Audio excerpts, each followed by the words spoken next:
3,690 कोटीची जी तरतूद आहे ती त्या ठिकाणी अर्थ विभागाकडून प्राप्त झालेली आहे आणि या महिन्याचा जो लाभ आहे हा त्याच्यातून वितरित होणार आहे. जे आहे ते काही रखडलेले नाही. आम्ही वेळोवेळी त्या संदर्भातला आढावा घेत असतो आणि मानधन जे वेळेवर त्यांच्यापर्यंत उपलब्ध व्हावं या दृष्टिकोनातून विभाग आम्ही त्याच्यावर अतिशय बारकाईनं लक्ष केंद्रित करून असतो. महिना टू महिना त्यांचं मानधन जे आहे ते त्यांच्यापर्यंत पोहोचलेलं आहे.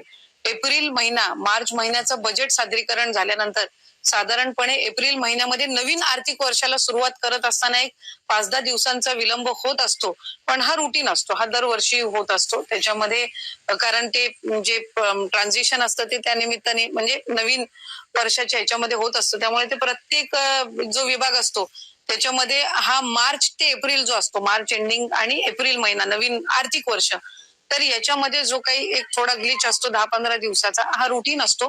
पण मानधन कुठल्या महिन्याचं त्यांचं रखडत नसतं आणि आम्ही त्या संदर्भामध्ये अतिशय लक्ष केंद्रित म्हणजे प्रॉपर